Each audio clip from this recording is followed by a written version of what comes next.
Like to call this meeting to order. I want to thank everyone for attending today. Appreciate your interest in city government. It looks like we maybe have enough seats here. It's a packed crowd today. Mayor Pro Tem, do you have some announcements? I do. First of all, I would like to welcome Mayor Kirkendall, former mayor of the city of Prescott. I saw him. Where are you, Mayor? There you are. Thank you. Good to see you. You look great. And Mayor Oberg, there you are up on the front row. Welcome. Good to see you both.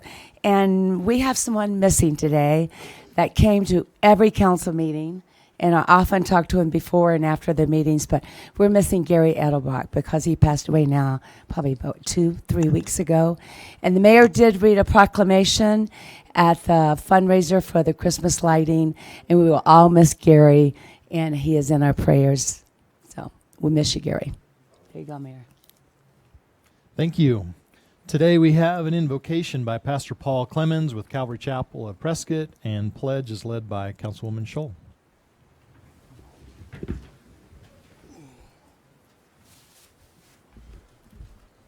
Good afternoon, Mayor and City Council. Thank you for allowing me to be here today.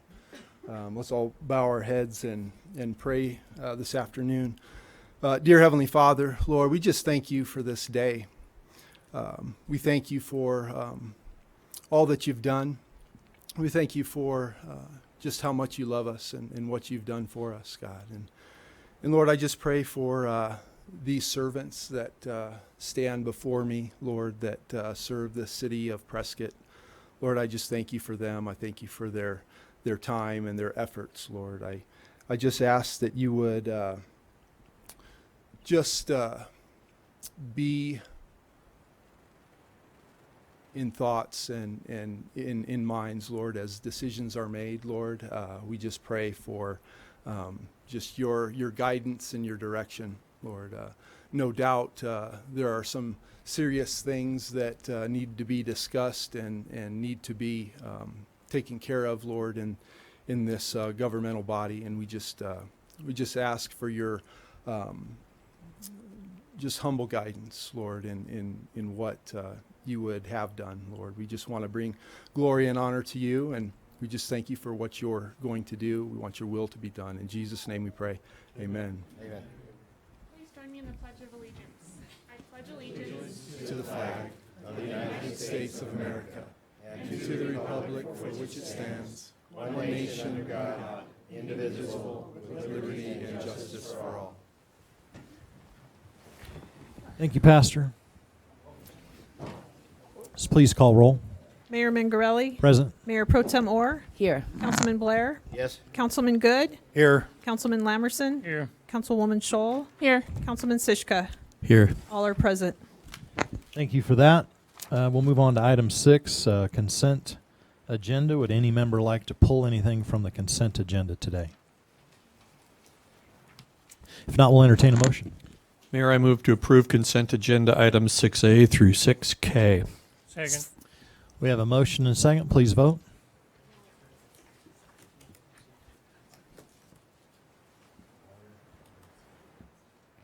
Councilman Lamerson, There you go. Councilman Lamerson. I thought I did already. Passes 7-0. All right. Let's move on then to item 7A.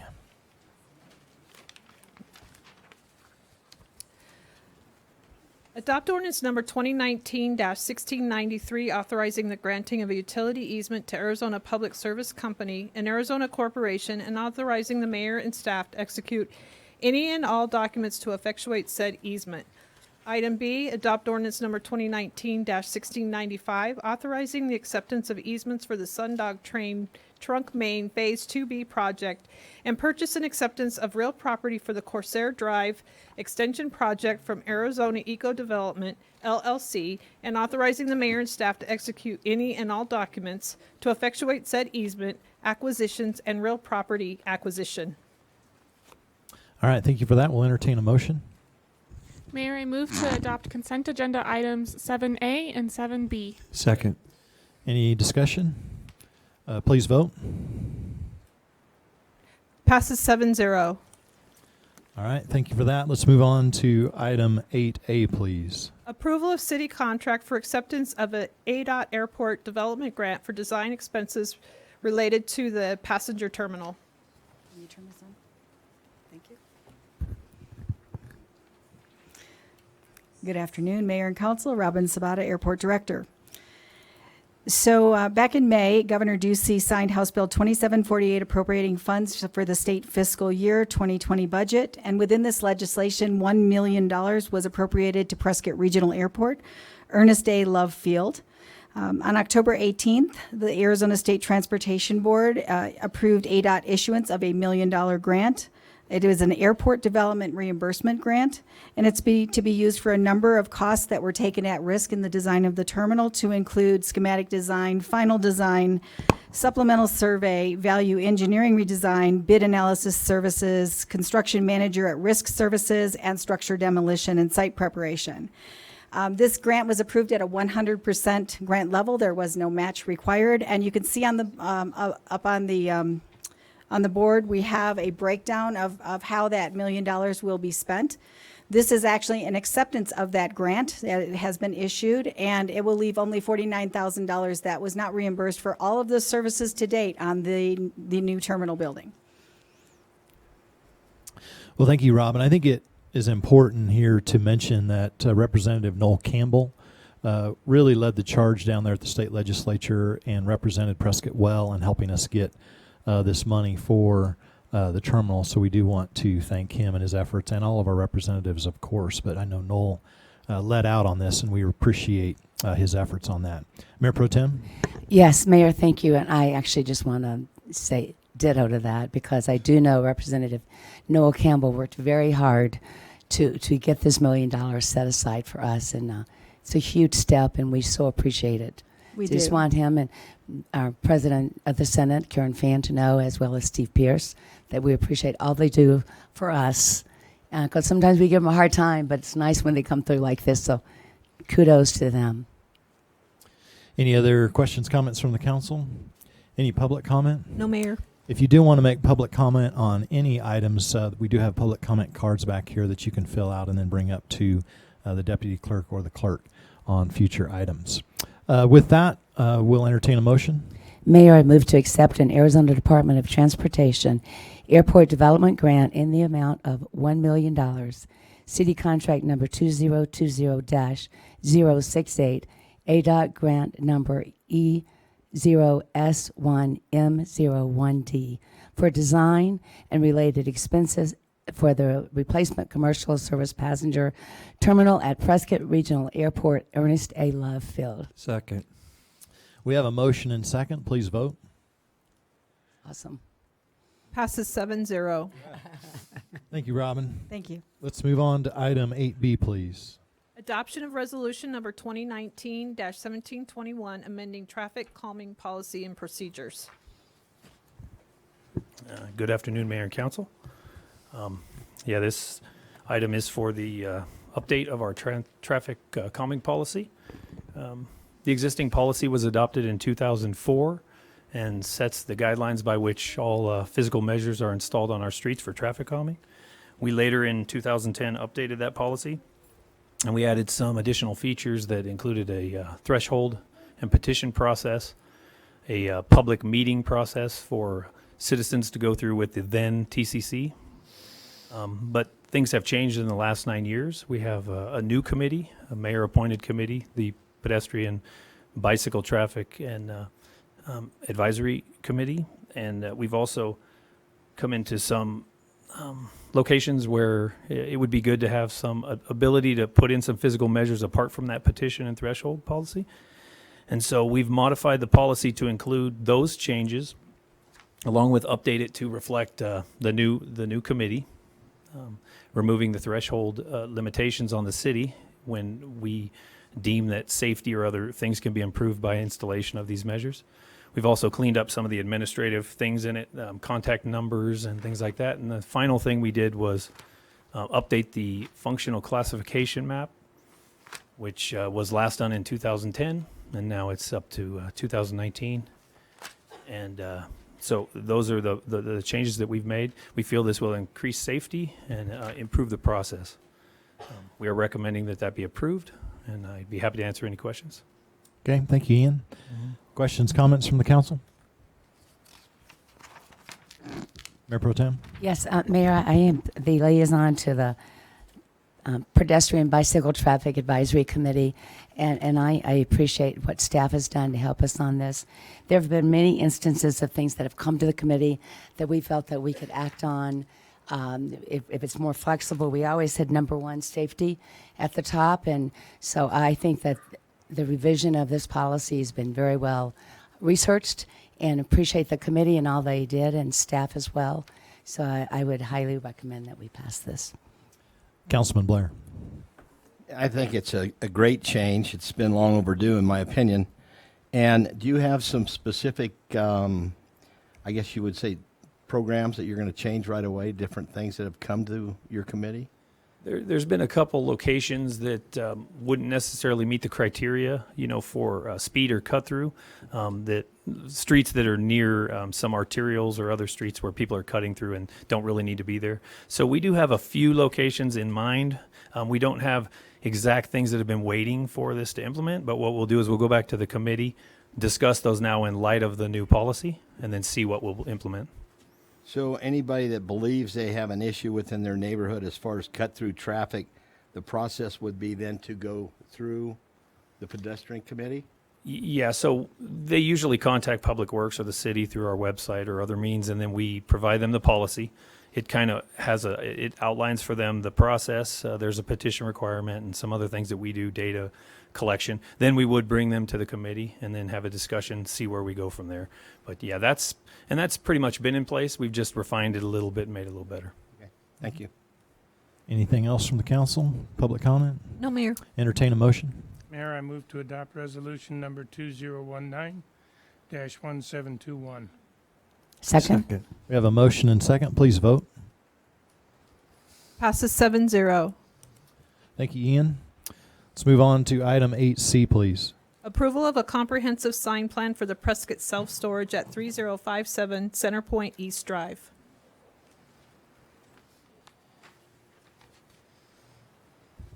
Good afternoon, Mayor, Council members. Tammy DeWitt, Community Planner. The subject property is approximately 2.33 acres in the Centerpoint East Commerce Industrial Park.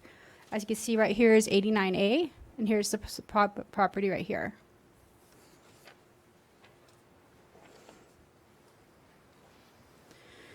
Currently, the property is being developed with an office, caretaker's residence, and 111 storage units. The applicant is proposing a comprehensive sign plan for this property as it's being finished up currently. Sign A here on this building is a non-illuminated sign, approximately 64 square feet. The building is about 24 feet long, about 20 feet high. Under our existing sign code, it would be allowed 24 square feet.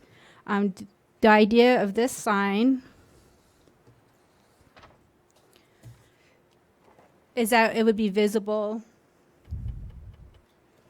from the intersection of Centerpoint and Side Road. And here's the sign right here.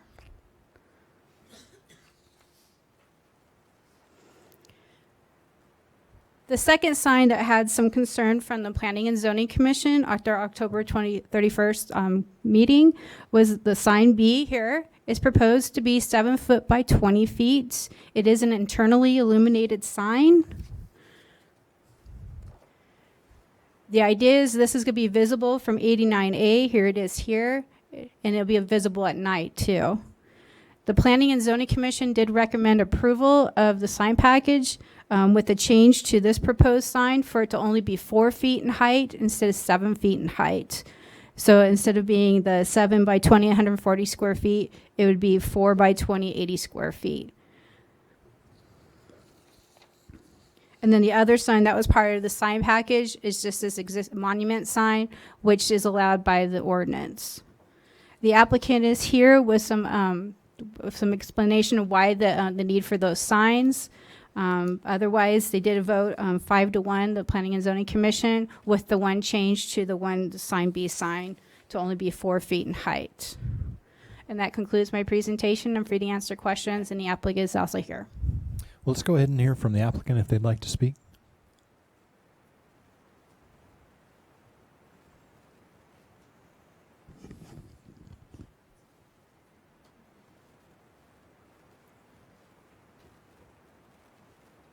This is the comparison of the signs.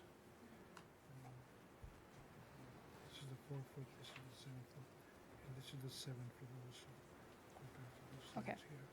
And also, here is the chart that shows the visibility from where it's viewed, it's 1,500 feet. Okay, just let me know which one you want up. You're explaining this over there. Oh, okay, sorry. Good afternoon, Stefan Markov, 704 East Molar. This is my first time in front of a council. I'm used to the planning and zoning, so if I stumble, just apologize. The reason for resubmitting this is, or to present it, is to show the council why we arrived with the 7 foot height. One can see that on the upper section, it's a 4 foot height of the sign, and the lower section is the 7 foot height. In comparison, the signs on the left are 5 foot high by 20 feet long, and one can see the difference for legibility.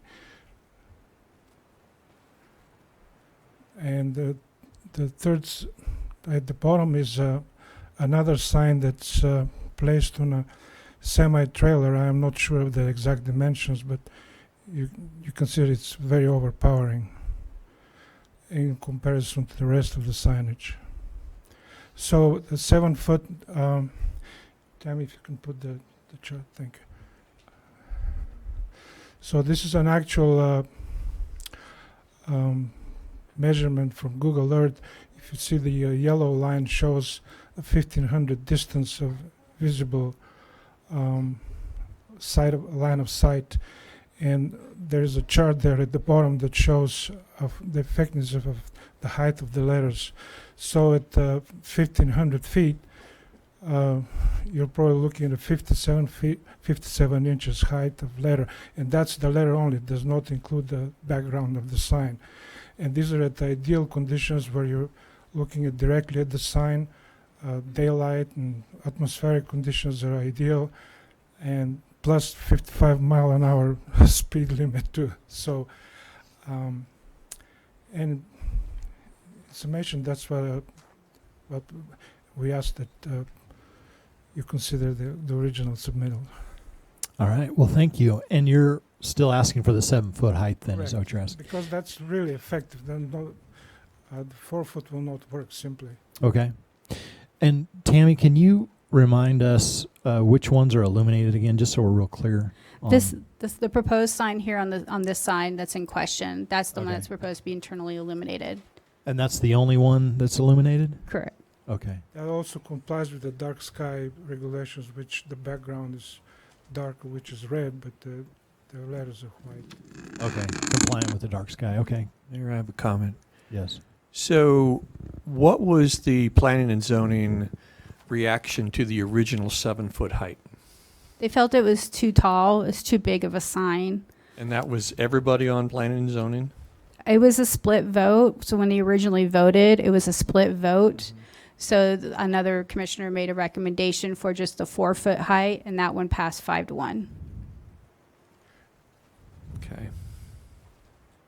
Okay. Councilman Blair? I'm not opposed to the height, I'm opposed to the color. So, I mean, that's just my personal opinion. You know, when you're starting to talk about, you know, who dictates ambiance, I'm not one to do that. But when you're driving down the road, that sign that's on that trailer, to me, is offensive, but it gets people's attention. I think you can have both and achieve both by having a 7 foot sign, but something that would be brown in nature or tan color in nature instead of the red. It's still illuminated, it's still going to do the purpose that what they intend to be. So that would just be my comment. But I'm not overly opposed to the 7 foot. It's like you said, ways away from the road surface. You need to, as far as a business, to draw attention to that. But again, the red does not appeal to me or the community as far as I'm concerned.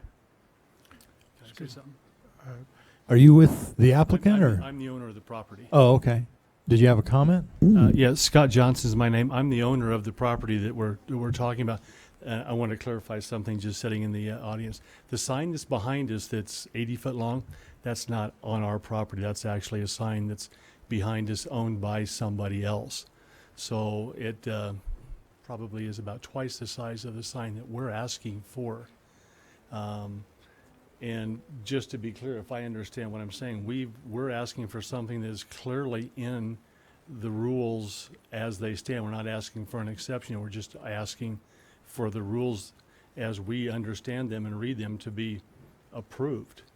Not taking into account that we like or dislike colors. That's a personal thing there. I don't think they'd be here unless there was a deviation to the sign code, because you could do that without asking. So there must be some deviation to the sign code, or we wouldn't be here today.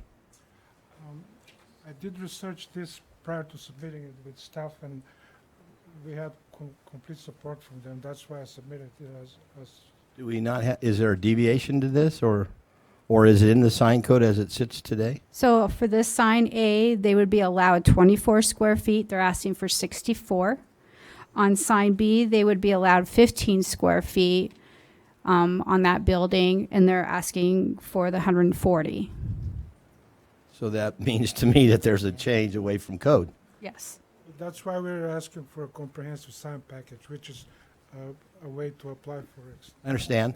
And that's why this body has an opportunity to say what we like or don't like. So I've made my commitment to what I like and dislike. But, when it comes right down to it, I'm not offended by the size of the sign that's on that building being that far off of a highway at 65 miles an hour. Councilman Good? Well, I attended the Planning and Zoning Commission and listened to the arguments and the deliberations of the commissioners. And I agree, when you're looking at a sign for a business, this is not impulse.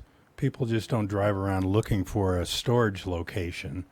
Usually they research that, and primarily the function of a design or a sign like that in an industrial setting is to find the storage location when you go in to lease it or whatever.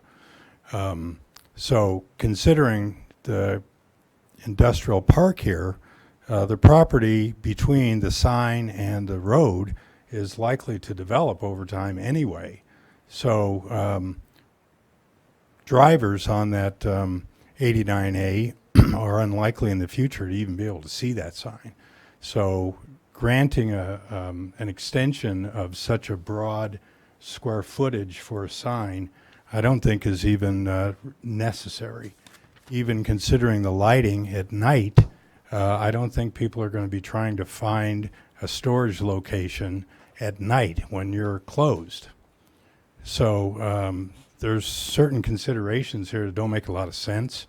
And I think approving it with the recommendations of the commission with smaller sign size is appropriate. And I would not support the original dramatic amount of square footage on that sign as the applicant is desiring. Okay. Councilman Siska? Thanks, Mayor. My biggest concern is that we'd be setting a precedent. If somebody wanted to build another storage unit up on the hill in back, would we have to make the sign so big that the people from the road could see it? That would be my objection. And so, yeah, I think that it sounds like it's way, way out of sign code. Not just a little out of sign code, it's way out of sign code. So I would have a hard time supporting that situation. Mayor Pro Tem? Thank you, Mayor. I would agree with Councilman Shiska and Councilman Good and the Planning and Zoning Commission. I mean, they're recommending that it be held to 4 feet. And I just really want to make sure that that illumination does, in fact, respect the night sky. Dark sky, thank you. So I think that's really important because we don't want to start down that path. So I would say let's stay with what Planning and Zoning recommended. Councilwoman Scholl? Yeah, I would agree. It's unfortunate that you guys don't have highway frontage, but, it's a dramatically large sign, and I think, I'm more comfortable with what planning and zoning has agreed to. Any other questions, comments from the council? Did you have something else, sir? The only comment that I would have is that to the west of us, on the corner of 89, 89A, there's a new church that has a sign that's literally double the size we're asking for. Okay, thank you. So Any, either they were granted a variance and or a look the other way. But to be clear, the sign that's behind us is double the sign, the size that we're asking for. And it must have been permitted within, it's only been up for about 6 months. okay, So just thank you. seems like what's good for the goose is good for the gander. Thank you. Any public comment? No, Mayor, Mr. No, You're good. Okay. No, Mayor. No public comment? All right. At this point, What are we? if we make a motion here, Matt, does this include the 7-foot sign in this motion, or do we need to amend? It's the recommendation from the Planning and Zoning Commission, which would be the 4-foot, but you may want to just read that into the motion anyway. So yeah, we think would of need a- to change that in this motion to, if you guys are wanting to do the 4-foot sign, which I'm hearing across the board here. Someone wants to make that motion. I would like to ask the fellow that was standing there from the sign company, are you asking for the 7-foot or are you asking for the 4-foot as approved by P&Z? He's asking for 7-foot. That's what I heard, but I've been giving him a chance to tell me what he wants. If he wants a 7-foot, I'm not going to approve that. So Stefan, you got to talk to us a little bit here, man. I was settled for 6 if you let it. Give me 5, give me 4.5. We're negotiating here. All right, It's worth a try, So. P&Z recommended 4-foot. To me, that 4-foot was completely unreasonable. It made no sense because you can't even read that sign from that distance. So it's probably just waste of money for the client to put a 4-foot sign there in that height.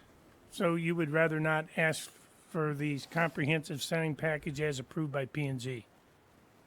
Well, we're challenging it. They would still need it for the other sign, though, too. For sign A. Right. So we have options here, Matt, which would be to, if we don't approve this, they have nothing. Or we could approve it with an amendment for a 4-foot sign on this one particular sign. That's If- one of your options. Yeah. If I may add, It's teed up right now, but Sure. my understanding is the applicant would prefer the 7-foot original request. So Understood. now he's asking, is there any interest somewhere between 7 and 4?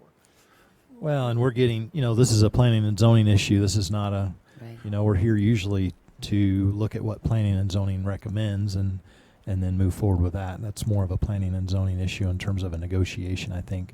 So I would entertain a motion from the council if someone has a motion they'd like to put forward. Mayor, I'd like to make a motion that we go with planning and zoning's recommendation, which was limited to a 4-foot sign. Second. Is that Yes. a comprehensive enough motion, Matt? Yeah, I think so. Okay. We have a motion and second. Please vote. Passes 7-0. All right. Thank you for that. Let's move on to item 8D, please. Approval of a comprehensive sign plan for Bashford Courts at 130 West Gurley Street. Thank you, Mayor, Commission, Council members. No, I'm not George. I'm Tammy. This is an approval for a comprehensive sign plan for Bashford Courts. Bashford Courts is a multi-tenant building. The new property owner has been working together to put together a new facade upgrade to the property, and so part of that is doing a new comprehensive sign plan. This is one of few buildings that have multi-tenants. The way it's placed, none of the tenants have frontage to be able to put signage. Thank you. For their business. So this is what was, this did go for the Preservation Commission and Planning and Zoning twice. And this was a compromise to address both of the concerns from both bodies. And it was a recommendation from the Planning and Zoning Commission 4-2. So instead of having the tenants Names on the front. There was more signage along up here and on all these squares. But this was a compromise to show what types of businesses are in the building here. We have a new Bashford Court sign here to show the name of the building. And then the brewery will probably be a name for the brewery because that's the main anchor tenant to that building. We do have new proposed a directory here to have what the names of the individual businesses that are in the building. The concern from the Planning and Zoning Commission that if you allowed the businesses put their signages on these squares, they're going to be changing out a lot because this is a lot of mom and pop startup businesses in this building. So that was the first part of it on the front. And then on the back of the building, currently we already have the Prescott Brewery Company that has their sign here. They're proposing to allow for another sign over here, and then here will be the name of the building, Bashford Courts. Staff is suggesting that to limit these signs to 100 square feet so they aren't too overpowering on the building. And then the third proposal is this. This is the front building here. You can kind of see the roof line here. So this is up above on the building next door on the side of it. Under the first proposal, when they came forward, it was all blocked out to be signage. And there was a huge concern from the Planning and Zoning Commission and the Preservation Commission about what would go on there and the size of it. So this was a compromise just to have two blocks here to either have the businesses or the types of businesses that are in there. The concern from the Planning and Zoning Commission, this could set a precedent to other buildings such as this up front here. Under our current sign code, they could put a signage on this building as a matter of right. This is a single tenant building, and they could put a larger sign on that as a matter of right. So it wasn't really a concern from staff, but we thought this was a good compromise that came from the Preservation Commission and the Planning and Zoning Commission rather than having all signage, and it is visible from the street and from the roadway. So they did vote 4-2 on this proposal, and so that concludes my presentation. I'm free to answer any questions. Tammy, on the front, where it has the world's oldest rodeo, is that staying up there? Yes. Good. Questions, comments from the council? Councilwoman Scholl. Are those the colors that are going to be used on the signs? The yellow and the blue? No. Okay. No, that's just to show the types of signs, and then there's other letterings that are approved that are backlit to comply with dark sky. That's what What is illuminated here? Is the Bashford Courts illuminated? there would be channel letters backlit. Okay. And then there's other upgrades they're going to do to lighting on the building and such for holidays and everything.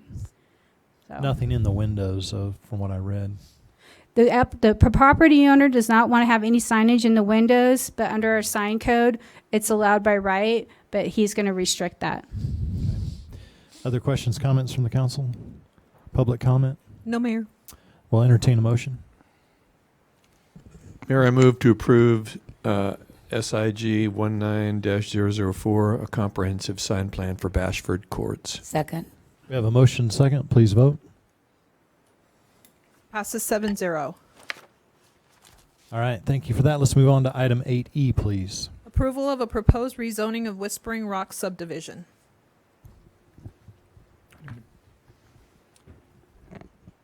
Thank you, Mayor and Council. This is property we're all pretty familiar with here because a number of steps have occurred previously, including an annexation and a subdivision plat for Whispering Rock. The property is bounded by the black line. It includes some pretty flat ground as well as a large rock outcropping at the rear. And if you recall from the subdivision plat discussion, that area was donated to the city for open space purposes. So an opportunity to save some of the dells in that area was taken by the property owner at that time. George, could you clarify those 25 acres that were actually given to the city? Yes, they were dedicated to the city as part of the plat. Someone asked me how much we paid for that, so I just wanted to make sure that they understand it was gifted to the city. Thank you. So the property is currently zoned business general. That's the lighter pink color. That allows many commercial uses of the property. It allows medical uses as well as regular office uses, as well as retail type uses. However, it has a maximum height limitation of 50 feet. There is no procedure in our code that allows an applicant to ask for more than 50 feet under the business general zoning. There is a user, I think it's fairly commonly known now, that Banner Hospital is looking at a portion of this site for a hospital development that will eventually reach a height of 71 feet in order to provide the patient room tower that's typical of hospitals. To reach that 71 feet, there is a process in our code called a special use permit that comes through a review by Planning Commission and then ultimately to the City Council for an approval. That special use permit is by building, so each individual construction, each building would have to come through for an exception to the height if they're going to exceed the 50 feet that's allowed by code. In this particular case, because the property is proposed to be a medical related development, there is a potential for an additional use elsewhere on the property that could need a request for an additional height. We've heard comment that there could be a hotel resort type of construction on the property. And hotels, as we are well aware, typically will exceed the 50 feet in height, again, because you get an economy of scale of going vertical with more rooms, more units. And it's similar to the hospital situation. There's an economy of scale. The hospital has had preliminary discussions with us to go to a height of 71 feet, which would require a special use permit and would require submittal of FAA requirements, such as we commonly call a 7460, which is a height clearance process. There's been a suggestion by the airport director, a good suggestion and I've had some very brief conversations with Dr. Ascari and his group about attempting to apply for a 7460 for the whole site to save any future development needing to go through that process and having an unknown. Right now, Banner Hospital has not submitted that 7460. They will have to do that before they come to you with the SUP special use permit for the height exception. So to get the height of 71 feet, the property needs to be rezoned to business regional, which is perfectly reasonable given the surrounding properties and the high volume of traffic on Willow Creek Road. It could easily be the business regional, which is the darker red shown across the street. And I apologize, my voice is coming and going. I've had an issue. If you see the building development occurring, the type of construction that would occur is typical of hospital designs. At 71 feet, it may only be 4 or 5 floors. The floor heights on hospital buildings are different. They're larger in elevation from ground up than you would have in a typical development. So they have an unusual case for their proposal. And when they come to you with their request for the special use permit, there will be a great deal more information, building designs and information that will show you exactly why they need that 71 feet. But that's a future step. And that step requires a Planning Commission review and council action. So you have a future review of any building in a business regional zone that could exceed 50 feet in height. The other issue that comes up with this particular site is obviously if you have a medical type of development occurring here, it's handy to be able to market that for additional medical uses, and having the rezoning in place makes that easier. Right. So the property owner has taken advantage of an opportunity to proactively rezone the entire site instead of just one piece at a time, which could be done, but is less efficient. And again, with this particular site, we have the concerns about building height. So we do have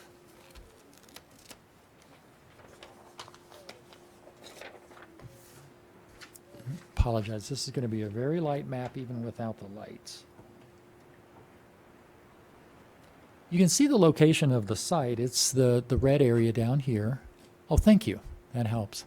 So it's the red area down here. So that's the location for the rezoning. And you can see proximity to the airport. It's not that far. It's less than 2 miles. One of the things that comes into play because of its close proximity to the airport, again, is the requirement for the FAA review and approval, the 7460. That will need to be done prior to bringing the special use permit to you in the future. So that's going to happen. If Dr. Scurry, as property owner, controlling property owner, chooses to attempt to do the entire site under a 7460, that will come with the Banner Hospital request, again, at a future date. So I just want to reassure, because there have been some questions about how the rezoning affects the building heights. It doesn't directly. It allows for a request in the future to go above 50 feet. The current zoning does not allow the property owner to even ask to go above 50 feet. So this rezoning is necessary to allow Banner Hospital to the location and potentially will make it better for future development of medical facilities on the site. With that, I'd be happy to answer any questions you have. I believe Councilman Good. Thank you, Mayor Pro Tem. I'm sorry, it's Councilman Blair first. I'll go ahead and yield to age. Okay. No, I think you were first. I'm sorry. You're kind of out of line here. I guess my question would be to Robin, if you don't mind, knowing that we're getting ready to embark upon our airport, an expansion of the airport. I have not a problem in the world with the rezoning, and also understanding several years ago the current hospital bought property out off of Willow Creek Road. They would be in the same position as well, where they'd have to get the same permitting from the FAA, would they not? Yes, actually, the 7460 process would be performed for just about everything within 4 miles of the airport. So this is not something unusual to be asked for. It's just a matter of making sure it's noted on the plat and that it's being properly done. That's correct. And the applicant is aware of this and is amenable to doing this process so that we can have that information as we move forward. Appreciate it. And as far as the zoning, I don't have an issue with that. Great. Thank you. Councilman Good. Thank you. Yeah, I had similar concerns here. What is the standard height limitation in Business Regional without a special use permit?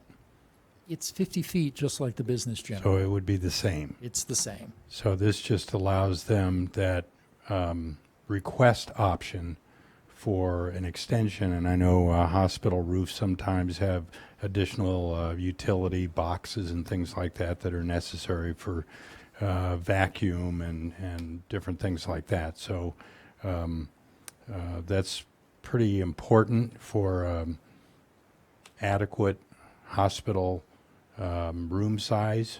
And I know the orientation of that patient tower is such that from the street you'll see the narrow part of the rectangular shape, and then you'll have the backdrop of the kind of dell type of granite hill behind it, so it won't quite be as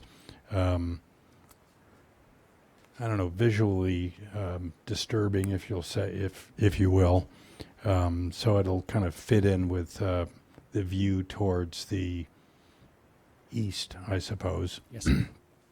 So that's my only concern, is that we just have this on the record that it's primarily for the use of the patient tower, and that height limitation will still exist for any other potential buildings on the site. And if they did need it for some reason, they would have to come back for a special use permit. That is correct. Yes. So 50 by right, anything above 50 comes back to Planning Commission and to this body. Great. Thank you. Thank you. Councilman Lamerson. Thank you, Billy. George, citywide, we have a 100-foot height restriction with consideration of either SUP and CUP. Am I correct? So this is within that 100 feet. It is, actually. So That's the point. the business regional would allow up to 100 feet by a special use permit. That's correct. Thank you. Yes, And I think that's important to have into the record that, you know, the height limitation in the city, citywide, is 100 feet, not necessarily 50 feet. It's up to 50 feet pending a special use or a conditional use pending on what we're doing. So I think that's important to note. Any other comments from council? I would just like to say one of the things that I often get from citizens when I'm out and about and listening and talking is how important it is for us to get additional medical care here in the city of Prescott. And I just want to thank Dr. Ascari, not only for gifting that beautiful 25 acres, but also for looking at additional medical opportunities for the city. So can we go to any public comment? Yes, I have 2 speaker cards. Rick Slater.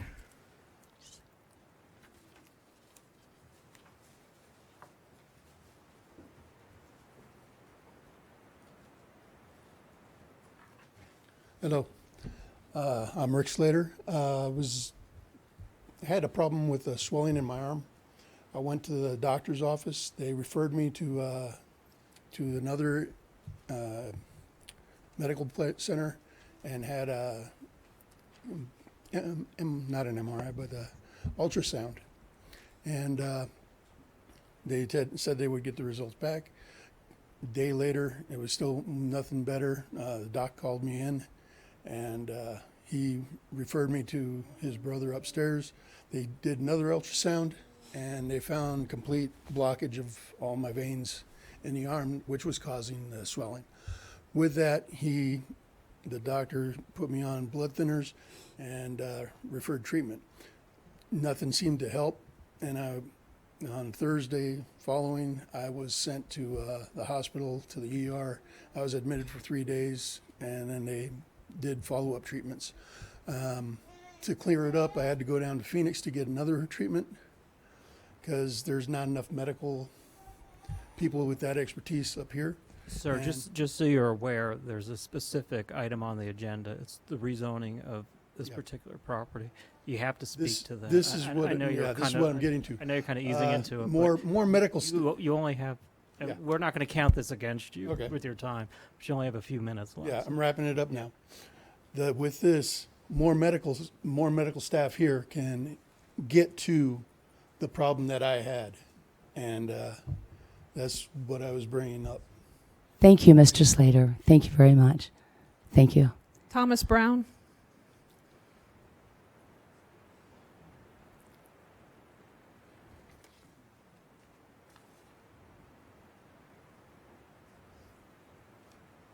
Good afternoon. I'd like to address the council on this issue.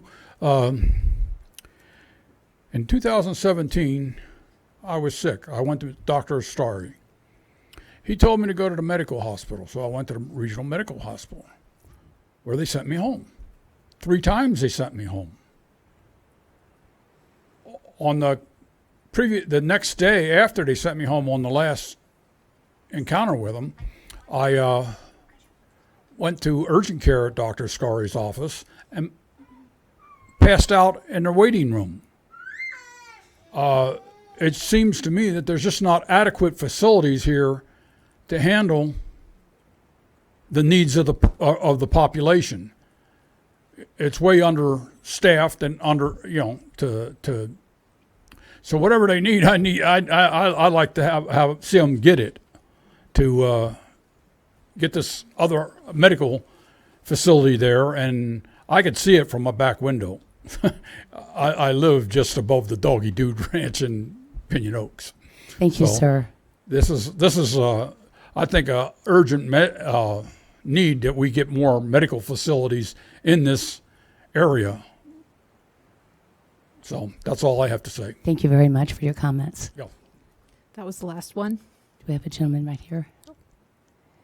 Sir, would you like to give your name, please? Sure. Jim Lundy, 986 Copper Vista Drive, Prescott, Arizona, 86303.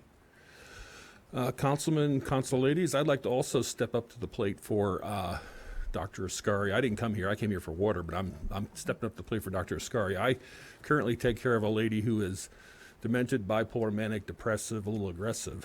And she's been in and out of the Yavapai Hospital, the Yavapai Guidance Clinic, and I had her under a different state care of psychiatrists, psychologists, neurologists, et cetera, and I have to say, based on my personal experience, the medical care here is subpar.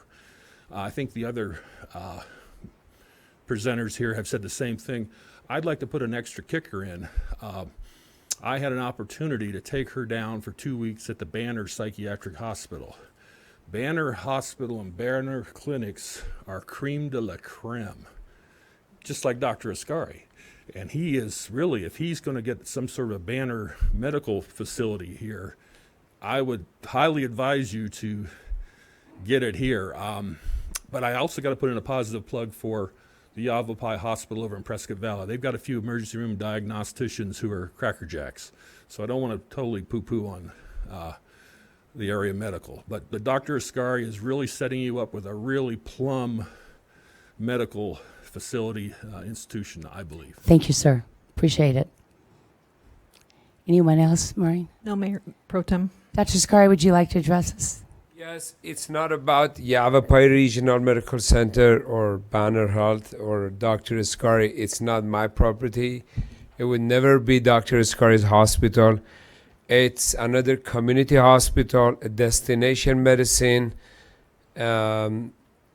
probably another 50, 60 subspecialties that we were short here. There are thousands of people, not only from Quad City, from Kingman, from Havasu, from Verde Valley, Wickenburg, all over area, driving to Banner Health or St. Joe or Good Sam in Phoenix. And we're a very, very fast growing community here. 10 years ago when I came here, when I was driving on the back road covering East Campus and West Campus, I hardly see a car in front of me.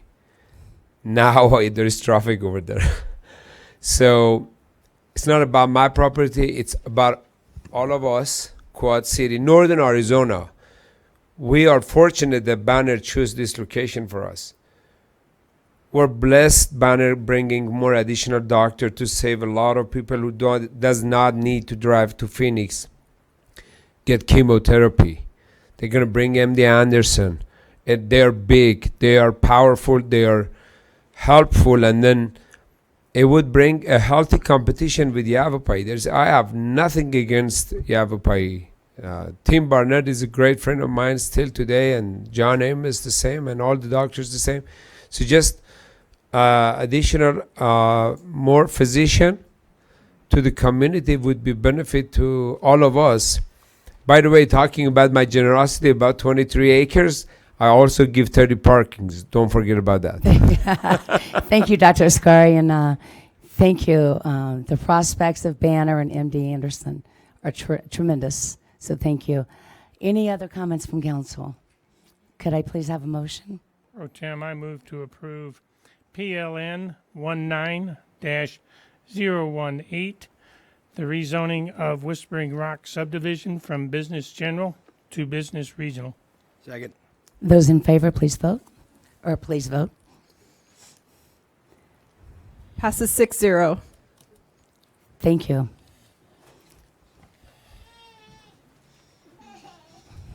Maureen, can we go to our next item?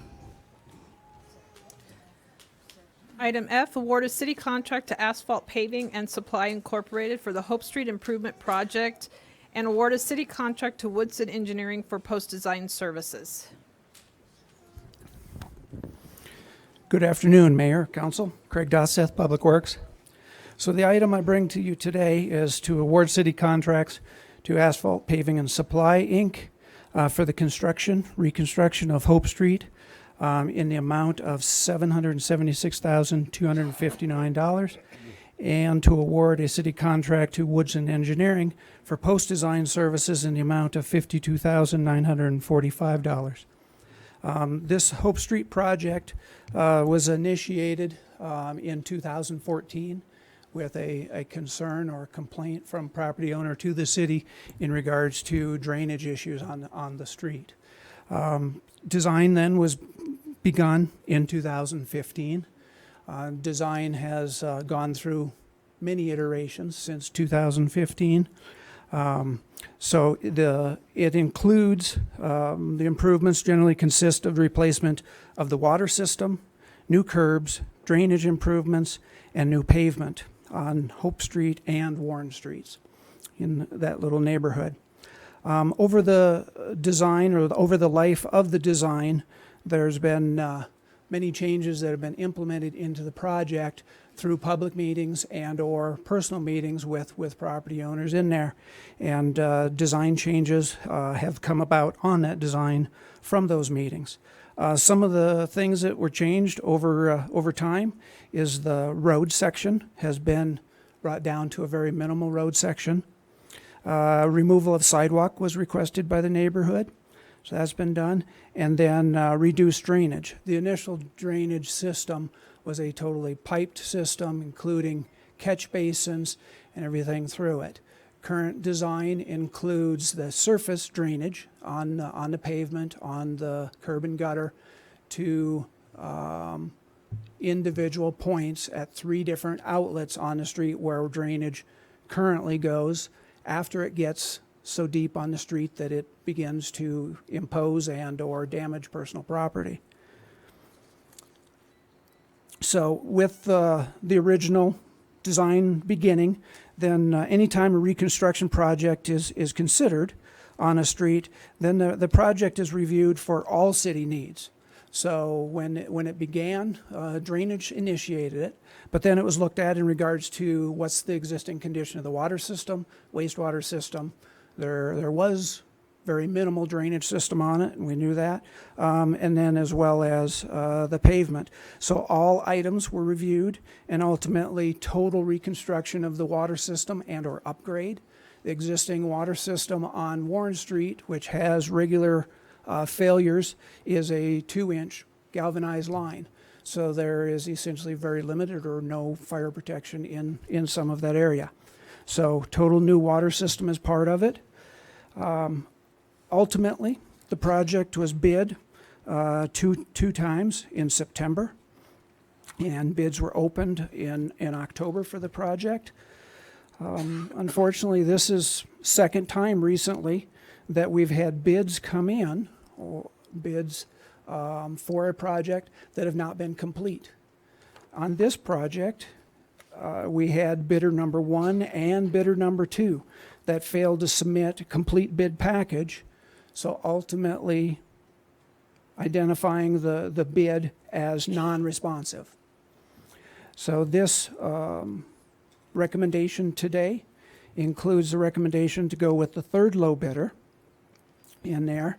So based on the review of the third low bidder, it was deemed responsive and balanced.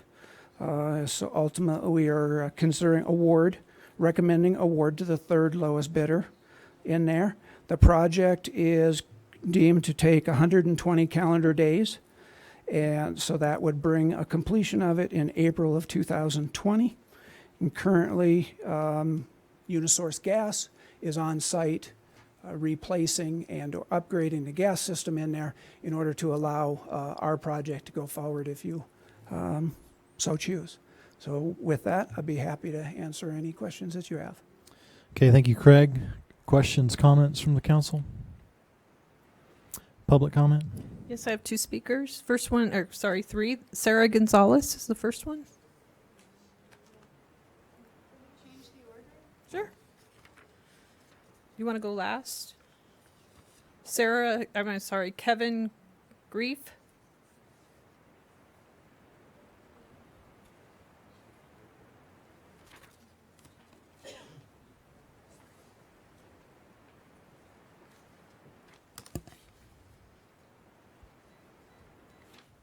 Right here, yeah. Up on the screen Oh, there. yeah, that's fine. You have 3 minutes.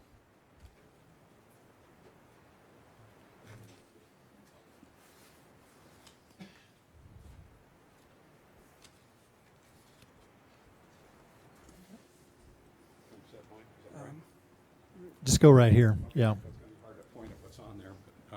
But, my name's Kevin Greif, and I appreciate being able to address you guys on this project. I've written to you a couple times, but I do want to raise some issues with this project. First of all, I'd like to find out if the city engineer has approved this project.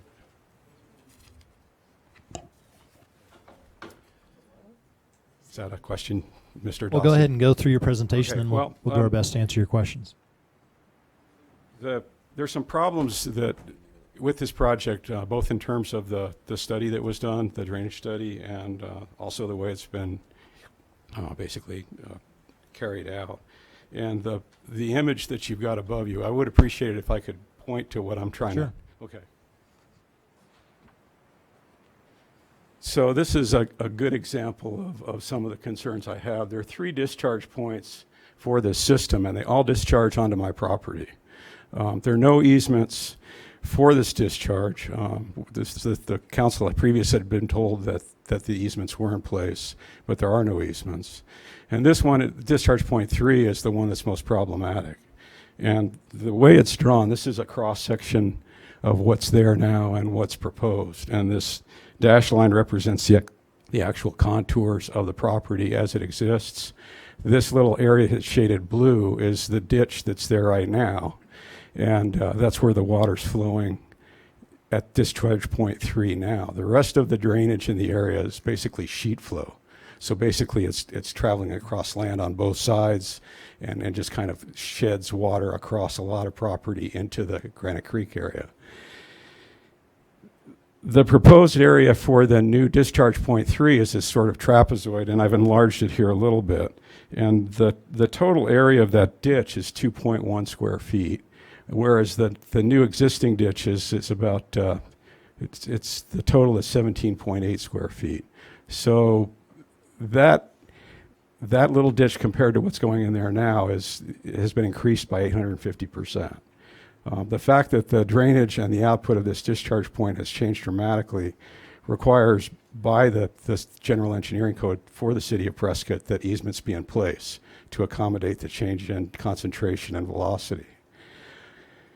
The other problem that there is with this cross-section is this area here that's hatched is actually in a temporary construction easement as drawn. And so the study that was done, the hydraulic study, basically uses this entire area as the cross-section for the drainage. But in fact, after this project is completed, the property owner can do whatever they want in this hatched area, which basically would eliminate potentially 40% of the cross-section of that drainage ditch. So then the velocity and volume coming out concentrated from that ditch would be increased dramatically. So the hydraulic study, the drainage study that's been prepared for this plan is really problematic. And I would be really surprised if a contractor or developer could bring in a drainage plan where half of the drainage that they're proposing is in a temporary construction easement. Thank you for your comments. Yeah, I've got more. Well, you're out of time. I'm sorry. I think you might want to hear me out, because this, if you guys proceed and approve this. Yeah, you get 3 minutes. What's Thank that? you. Your time's up. I'm sorry. Thank you. All right. Well, this is going to increase the cost and delay this project if you approve it. I just want you to be aware of that. Thank you. All right. Cody Lundeen.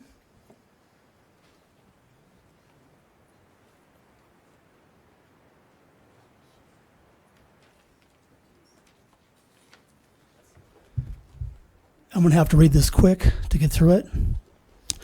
The Hope Street project has been plagued with mismanagement, deceit, illegal activity, and the filing of an improper lawsuit against me.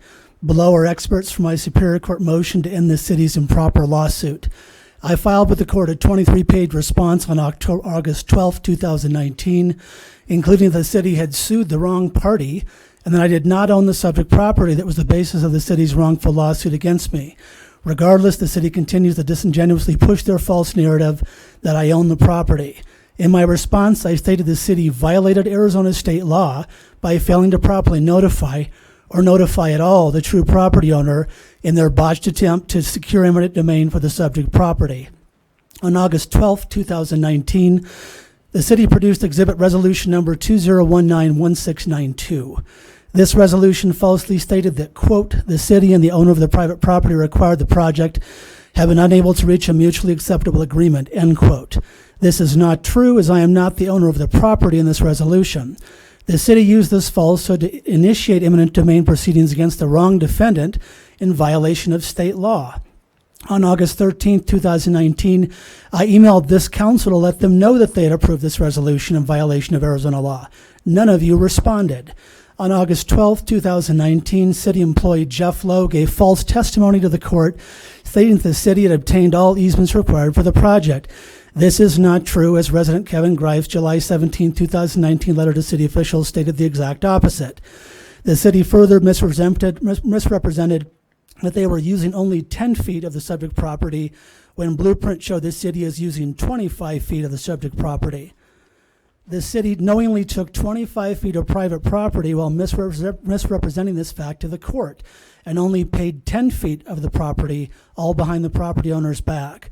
On August 12, 2019, the court admitted that the city had summoned the wrong defendant to court. When asked about if city attorney Clyde Halstead, if he wanted to change his mistake, Halstead refused, choosing to keep a known falsehood in the legal record. The city also produced an appraisal report that falsely evaluated the subject property as a residential lot when the property is zoned business general.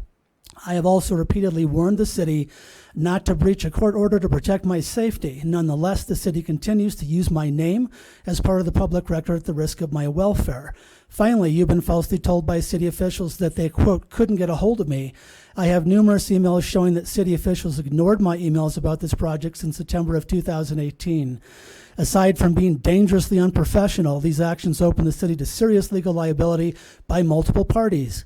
As this council's resolution initiated the city's illegal action, I hope this council tables this matter until the city develops a plan that is legal and in the best interest of Hope Street residents and thus the city's legal and ethical standing. Thank you.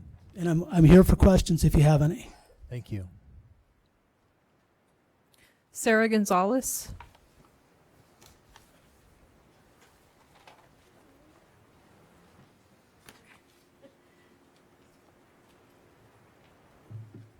Hi, my name is Sarah Gonzalez, and I am the property owner of 820 Hope Street.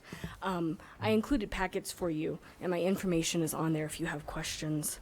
You can text, send a flare. I'm always there. So I'm just going to go through each sheet. So you'll have to. So page 1, the Hope Street concern. If you want to go ahead. So since 2016, and they covered this as well, we as the community have asked the city repeatedly to keep the quality of our street as well as producing a quality project. And what we are concerned about is keeping the rural setting, keeping the calm, quiet, and safe road. Obviously, I have 2 children here, and that is a big concern for me, and I'm sure you as well. We also want to keep the historic elements, including our sacred apple tree, as we call it, but the apple tree on Cody Lundine's property. And then on the next one. We understand as a community and as a neighborhood that this project does need to be done. There are obvious drainage issues and concerns, and we believe that that's something that we've addressed with you, Mayor Pro Tem, and then also with Steve Shishka. Oh, there you are. And so we understand that that needs to be done, and we aren't dismissing that. Everyone comes by my property and talks to me about this, and that is something we can all agree on for sure. So on the next one, our concerns are serious that the roadway slopes and the cross-sectioning will cause more flooding to each property, and it will also cause more damage than it already has caused. The ditch design, we don't want it to destroy the property that it will be across, and we also want to preserve the sacred apple tree. As of now, there is no traffic calming, and I know that we spoke about adding that, but it isn't on what you're voting today. And we need that because increasing speed is, of course, going to be dangerous. It's going to, lower our safety. And we believe that contractors shouldn't be given a design that needs modification. And then the next one. Now, the response from Public Works has been it meets engineering standards. And it does, but so does the Los Angeles River. And that's just not what we want. We believe that our street requires more care, and it requires quality that we know that you guys can provide. The last one. So with all of these concerns and the gentleman before me, we request that you put this project on hold, vote no on this actual design drawing until our concerns are met, until everything is put to rest with the gentleman here. And that way you can vote on something that is complete and that is accurate. And thank you for your time. Thank you. All right, based on the public comment of the three folks that were just up here, I'm asking the council if you'd like any clarification or questions that you'd like to ask of staff. Well, I have a question, if you don't mind. We have certified, validated hydrology engineers, water engineers, all kinds of engineers. So I'd ask you, Craig, what are the concerns of this group? And as you know, frankly, as far as I'm concerned, if I were the city, I'd just say let's do nothing over there. If we're in such opposition to the community, just let it stay the way it is. Let's not spend any money. Okay, The quality of life in the city of Prescott, we're trying to achieve quality of life not only for the neighborhood, but anybody that uses those public roads. And my understanding is we have quality people that engineer things in this community. So share with me why I shouldn't believe in the staff's engineering project. Okay, specifically in regards to Mr. Greif's comments or questions there, he has shared those with us in the past. So we took those to the design team at Woodson Engineering, and they completely went through all aspects of that. The current design maintains 3 outlet points from that small section of Hope Street where water currently goes to. In regards to the existing ditch size versus the design ditch size, is the design ditch size is designed to manage that water during those larger event storms, where the current one will not. Currently, we get those big storms, it just fills up, and then it floods a couple properties in that lower area. So the design includes 3 outlet points to concentrate the flow and capture it and move it to a different point than where it goes now, to be able to maintain those smaller ditches, but yet meet the capacity needed for those larger event storms. And this engineering company, I'm sure, has liability insurance and all those things that they need to have in case the issue goes wrong. Yes. Thank you. Councilman Good? Yeah, I'm just concerned. Mr. Lundeen brought some legal challenges and statements to us for our consideration here, and I'd like to hear from our attorney in response to those charges.